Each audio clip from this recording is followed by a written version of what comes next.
വാർത്തകൾ വിശദമായി നോക്കാം. മറ്റൊരാളുടെ പേരിലെ സിം കാർഡ് ഉപയോഗിച്ച് പിണറായിയുടെ മകൾ വീണ അനധികൃത പണമിടപാടുകൾ നടത്തിയെന്ന് ഇഡി. ഇന്റർനെറ്റ് കോളുകൾക്കാണ് സിം ഉപയോഗിച്ചതെന്നും കണ്ടെത്തിയിട്ടുണ്ട്. വീണയുടെ ഹവാല ഇടപാടിലും വ്യാജ സിമ്മിലും കൂടുതൽ അന്വേഷണത്തിനൊരുങ്ങുകയാണ് ഇഡി.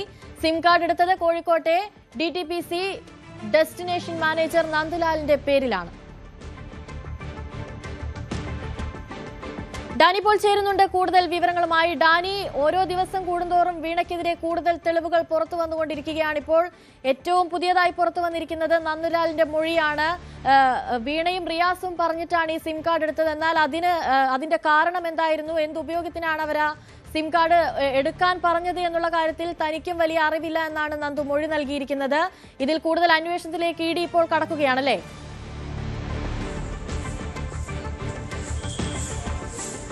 അനുശ്രീ, ഈ കേസ് മാസപ്പടി കേസ് എന്നതിൻ്റെ ഒരു പരിധികൾക്കപ്പുറത്തേക്കായി കേസ് മാറിയിട്ടുണ്ട്. കാരണം ഈ കഴിഞ്ഞ ദിവസങ്ങളിൽ നടത്തിയ പരിശോധനയുടെ അതിൻ്റെ ഒരു വാർത്താക്കുറിപ്പ് തന്നെ അതിൻ്റെ ഒരു ചിത്രം വ്യക്തമാക്കുന്നുണ്ട്. വിശാലതയിലേക്ക്, വലിയ രീതിയിലേക്കെല്ലാം തന്നെ ഈ കേസ് മാറിയിരിക്കുന്നു. ഹവാല ഇടപാടുകൾ, വ്യാജ സിം കാർഡ് ഉപയോഗിച്ചുള്ള ഇൻ്റർനെറ്റ് ഫോൺ കോളുകൾ, സാമ്പത്തിക തിരിമറികൾ തുടങ്ങിയ അടക്കമുള്ള കാര്യങ്ങളെല്ലാം തന്നെയാണ് ഈ വാർത്താക്കുറിപ്പിൽ അടക്കമുള്ള കാര്യങ്ങൾ വ്യക്തമാക്കിയിട്ടുള്ളത്. അപ്പോൾ ഇത് സംബന്ധിച്ച് വിശദമായ ഒരു അന്വേഷണത്തിലേക്ക് ഇഡി കടക്കുകയാണ്. വ്യക്തമായും തന്നെയും വീണയെ അധികം വൈകാതെ തന്നെ ചോദ്യം ചെയ്യാൻ നോട്ടീസ് നൽകി വിളിപ്പിക്കുക എന്ന രീതിയിലേക്ക് തന്നെയാണ് ഇഡി കടന്നു ചെല്ലുന്നത്.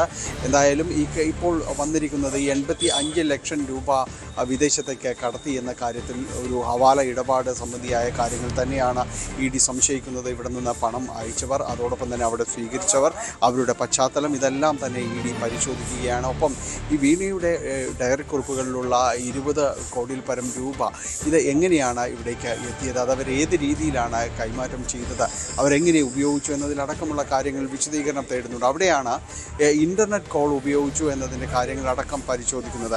ആ ഒരു സംശയത്തിലാണ് ഈ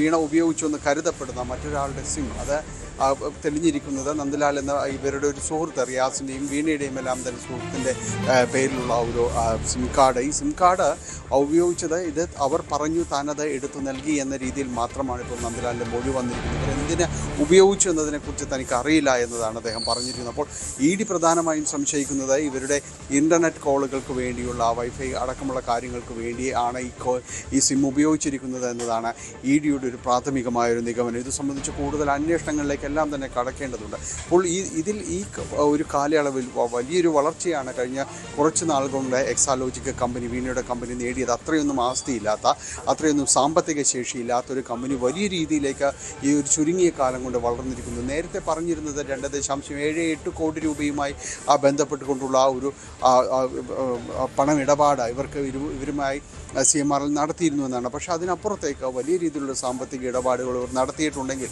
യാതൊരു സേവനവും നൽകിയിട്ടില്ല എന്ന് CMRL ആവർത്തിച്ച് വ്യക്തമാക്കുന്ന ഇഡിയുടെ അന്വേഷണത്തിൽ കണ്ടെത്തിയിട്ടുണ്ടെങ്കിൽ ഈ പണം എന്തിന് ആർക്ക് വേണ്ടി കൊടുത്തു, വീണയ്ക്ക് ഈ പണം വെറുതെ നൽകുകയായിരുന്നു, വീണയ്ക്ക് ഈ പണം നൽകാനുണ്ടായ കാരണം എന്താണ്, അങ്ങനെയെങ്കിൽ അതിൽ മറ്റേതെങ്കിലും രീതിയിൽ ആരെങ്കിലും തൃപ്തിപ്പെടുത്താനോ പ്രീതിപ്പെടുത്താനോ എല്ലാം തന്നെ ഇത് ഉപയോഗിച്ചിട്ടുണ്ടോ, അല്ലെങ്കിൽ അവർക്ക് വേണ്ടിയാണോ ഈ പണം നൽകിയത് എന്നതടക്കമുള്ളത് ഇഡിയുടെ പരിശോധനയിൽ വരുന്ന കാര്യങ്ങൾ തന്നെയാണ്. ഒപ്പം തന്നെയാണ് ഈ വീണയുടെ കമ്പനിയുടെ മറവിൽ മറ്റാരെങ്കിലുമാണോ ഇത് ചെയ്തത്, അല്ലെങ്കിൽ ആർക്കെങ്കിലും ഇതിൽ മറയാക്കിക്കൊണ്ട് ആരെങ്കിലും ഇവരെ ഉപയോഗിച്ചിട്ടുണ്ടോ എന്നതുകൂടി ഇഡി പരിശോധിക്കുന്നുണ്ട്. കാരണം എല്ലാ വശങ്ങളും ഇതുമായി ബന്ധപ്പെട്ടുകൊണ്ട് പരിശോധിച്ച് ഉറപ്പുവരുത്തേണ്ടതുണ്ട്. അതുകൊണ്ട് ഇത്തരം കാര്യങ്ങളിലെല്ലാം വളരെ വിശദമായ ഒരു അന്വേഷണത്തിലേക്കാണ് ഇഡി കടക്കുന്നത്. ഏതായാലും വരും ദിവസങ്ങളിൽ തന്നെ ഇഡി ഇതുമായി ബന്ധപ്പെട്ടുകൊണ്ട് ചോദ്യം ചെയ്യലടക്കം ഹാജരാകാൻ വീണയ്ക്ക് നോട്ടീസ് നൽകും.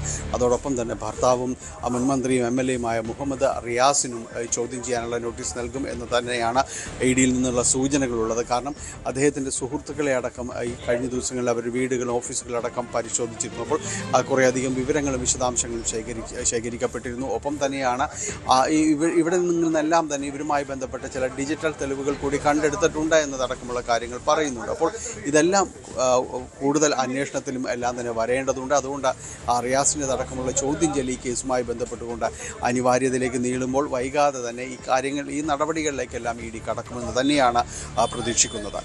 അതായത് ഇപ്പോൾ ഇഡി പ്രധാനമായും അന്വേഷണ പരിധിയിൽ വെച്ചിരിക്കുന്നത് ഹവാല ഇടപാടുകൾ, ഈ റിയാസും വീണയും ചേർന്ന് ഹവാല ഇടപാടുകൾ നടത്തിയിരുന്നു. അതായത് പിണറായി മുഖ്യമന്ത്രിയായിരുന്ന സമയത്ത് ആ പൊളിറ്റിക്കൽ കോണ്ടാക്റ്റുകൾ വെച്ച്, പൊളിറ്റിക്കൽ കണക്ഷൻസ് വെച്ച് ഹവാല ഇടപാടുകൾ നടന്നിരുന്നോ, ഈ പണം 85 ലക്ഷം രൂപ ദുബായിലേക്ക് കൊടുത്തു എന്ന് പറയുന്നത് ആർക്കാണ് കൊടുത്തത്, എന്തിനാണ് കൊടുത്തത്, അതുപോലെ തന്നെ ഈ വ്യാജ സിം കാർഡ് ഉപയോഗിച്ചത് എന്തിനാണ്, ഇത്രയും കാര്യങ്ങളിലല്ലേ ഇപ്പോൾ പരിശോധന നടന്നുകൊണ്ടിരിക്കുന്നത്? ഈ കാര്യങ്ങളിൽ തന്നെയാണ് പരിശോധന നടക്കുന്നത്. കാരണം ഈ ഒരു പ്രത്യേക കാലയളവിൽ മുഖ്യമന്ത്രിയായിരുന്ന വിനയുടെ പിതാവ് മുഖ്യമന്ത്രിയായിരുന്ന ഈ കാലയളവിൽ തന്നെ ഇത്തരം ഇടപാടുകൾ കൂടുതൽ നടക്കാനിടയായ സാഹചര്യം അടക്കം പരിശോധിക്കുന്നുണ്ട്. കാരണം അത് തന്നെയാണ് ഇതിൽ രാഷ്ട്രീയപരമായിട്ട് വളരെയധികം വാദപ്രതിവാദങ്ങളിലേക്ക്, ആരോപണങ്ങളിലേക്ക് എല്ലാം തന്നെ നീണ്ടൊരു കാലം തന്നെയായിരുന്നു അത്. ഈ ഒരു കാലത്താണ് വീണയുടെ കമ്പനി കൂടുതൽ അഭിവൃദ്ധി പ്രാപിച്ചതെന്നത് വളരെ നിസ്സാരമായി കാണാൻ ആവില്ല. അതുകൊണ്ട് തന്നെ അതിൽ സീരിയസ് ആയിട്ട് തന്നെ വളരെ ഗൗരവതരമായിട്ട് തന്നെയുള്ള അന്വേഷണം അക്കാര്യങ്ങളിൽ ആവശ്യമുണ്ട്. ഒരു സേവനവും നൽകിയിട്ടില്ല എന്ന് പറയുന്ന ഒരു കമ്പനിക്ക് ഒരു പ്രത്യേക കാലയളവിൽ എന്തുകൊണ്ട് ഇത്രയധികം പണം കൈമാറ്റം ചെയ്യപ്പെട്ടു, ആ പണം എങ്ങനെയാണ് വിദേശത്തേക്ക് കടത്തുന്നത്, അതിന് ഇവരെ ഉപയോഗിച്ചോ അത് മറ്റാരെങ്കിലും ഇവരെ ഉപയോഗപ്പെടുത്തിയോ എന്നതെല്ലാം തന്നെ വിശദമായിട്ട് പരിശോധിക്കപ്പെടേണ്ടതുണ്ട്. അപ്പോൾ അതെല്ലാം ഇഡിയുടെ പരിശോധനയിലേക്ക് വരുന്നു. വരും ദിവസങ്ങൾ എന്ന് പറയുന്നത് ഒരുപക്ഷെ ഈ കഴിഞ്ഞ നാളിൽ CMRലുമായി ബന്ധപ്പെട്ടുകൊണ്ട്, എക്സാലോജിക്കുമായി ബന്ധപ്പെട്ടുകൊണ്ട് ഇഡി നടത്തിയ അന്വേഷണങ്ങളുടെ ഒരു പരിസമാപ്തിയിലേക്കടക്കം നീളുന്നു എന്ന സൂചനകളിലേക്ക് വരുന്നു. ഇനിയുള്ള അന്വേഷണങ്ങൾ ഈ കേസിനെ സംബന്ധിച്ചിടത്തോളം അതീവ നിർണായകമാണ്.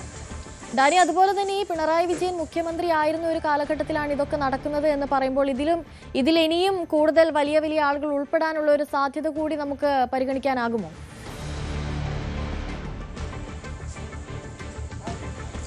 കൂടുതൽ ഇഡി അന്വേഷണത്തിലായിരിക്കും അത്തരം കാര്യങ്ങൾ വ്യക്തമാകുന്നത്. ഇഡി അന്വേഷണം ഈ കാര്യങ്ങളിലേക്കെല്ലാം തന്നെ നീളുന്നുണ്ട്. ഇഡി വ്യക്തമായിട്ട് തന്നെ ഈ കാലയളവ് സംബന്ധിയായ കാര്യങ്ങൾ കൂടുതൽ അന്വേഷണത്തിലേക്കും നീങ്ങുകയാണ്. അതെല്ലാം കൂടുതൽ ആളുകളുണ്ടോ, കൂടുതൽ പേരുകളുണ്ടോ, കൂടുതൽ ആളുകൾ ഉൾപ്പെട്ടിട്ടുണ്ടോ എന്നതെല്ലാം തന്നെ ഇഡിയുടെ ഇനിയുള്ള അന്വേഷണത്തിനെ ആശ്രയിച്ചിരിക്കും. ഏതായാലും ഇനി കൂടുതൽ ചോദ്യം ചെയ്യലുണ്ടാകുമെന്ന കാര്യത്തിൽ ഉറപ്പാണ്. അതിനുശേഷമായിരിക്കും കൂടുതൽ വ്യക്തതയിലേക്ക് ഇതുമായി ബന്ധപ്പെട്ടുകൊണ്ട് നീങ്ങുക. ഡാനി, അതുപോലെ തന്നെ ഈ മുഹമ്മദ് റിയാസിന്റെ പ്രതികരണം കൂടി ഇപ്പോൾ പുറത്തു വന്നിരുന്നു. തെറ്റ് ചെയ്യാത്തതിനാൽ ആത്മവിശ്വാസത്തോടെ നിയമപരമായി